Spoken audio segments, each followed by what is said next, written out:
Okay, so we've been talking about probability and the idea of having a probability distribution function that describes the likelihood of different things happening. And this seems pretty intuitive when you think about a discrete probability distribution. When you think of, okay, there's like flipping a coin, there's two things that happen, and it's either this one or it's that one. There's not a interval of things that could happen. When you think about rolling a die, there's only six things that can happen on a six-sided die. But things get a little weirder when you start considering continuous probability distributions. Okay, so what I'm going to do is just talk about what the rules were for discrete and then how those are changed to become true for continuous probability distributions, where you have values that could land within a certain range there. Okay, so on discrete, what we had was that the sum over all of the possibilities, the sum of all the different probabilities that something happened had to equal 1. If you add up all the things that happened, they had to equal 1. We also knew that the probability of x sub I was always greater than or equal to 0. It didn't make sense to have negative probabilities, but things could happen with a 0% chance. And any particular x sub I guess, also has to be less than or equal to 1. Okay. And then what we also figured out was that the expected value of your uh, the expected value of your random variable was the sum over all of your x's of x times p of xi, and that the variance of your random variable was the expectation of x squared minus the expectation of x quantity squared. So I'm putting the 2 right there, kind of like we do with sine squared of x or something like that. When we go over to continuous land, all of the sigmas get replaced with integrals. And that's about the only difference, really.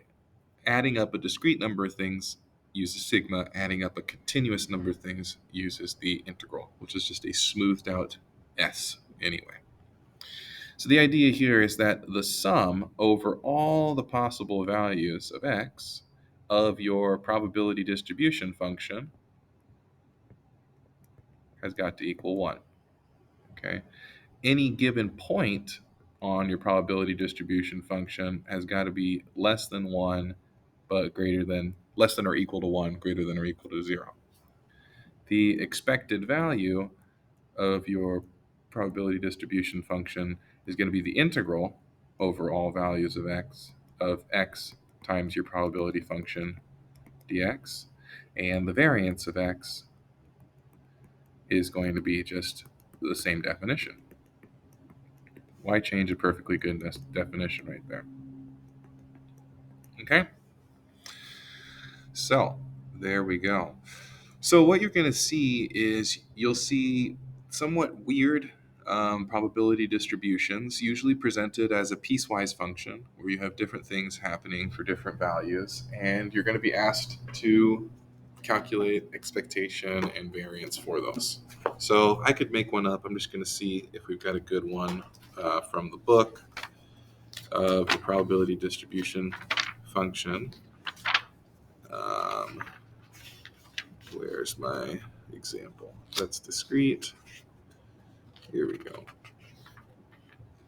Okay, so we've got a wonderful probability distribution function that looks like this. Your probability function is defined as a piecewise function where it's k times x plus 2 squared for these values of x, where it's 4k for these values of x, and it's 0 otherwise. The nice thing about integrals is you can break them up on their domain. And so the first thing I'm going to do is use this idea that the integral has to equal 1. And really, that breaks up into 3 separate integrals, but one of those integrals is equal to 0 for all of those values. And so what I need to do is really just integrate on the negative 2 to 0 of that and integrate from 0 to 1 1/3 of that. This I can just do a cheap u substitution and get k times x plus 2 cubed over 3 from negative 2 to 0. And here it's just 4kx from 0 to 1 1/3. I wonder why they chose 1 1/3. Seems like a weird choice. Okay, when I plug in 0, I get k times 2 cubed, so 8 over 3. When I plug in negative 2, I get 0. Over here, when I plug in 1 1/3, I get 4k times 1 1/3, which is 4/3. And when I plug in 0, I get 0. And the integral all has to equal 1. So I have 8k over 3 minus 16k. Oh, no, sorry, plus. I almost screwed that up. 8k over 3 plus 16k over 3 equals 24k over 3, which is 8k. And remember, it all has to equal 1. So we get k equals 1/8. So now what we can do, now that we have the k value, is we have all the information that we could want about our continuous probability distribution function. So now we could go and calculate things like the expected value and calculate the variance. It's also a good idea to just make sure that the k value doesn't contradict our second idea. And if I plug in 1/8, it's positive on both of these values. And it's less than 1. I would assume it has to be less than 1 based on the integral working out. You could go through and verify that by looking at the graph, for example. Okay, so I'll just show you the expected value and the variance. Let's clear the screen here, and I'll rewrite it. So we have p of x is 1/8 times x plus 2 squared when x is between negative 2 and 0. And it is, was it 4k, I believe? Yeah, 4k. So 4 times 1/8 is 1/2, 4 times a half, from 0 up to 1 1/3. I think I got that right. Maybe I screwed up.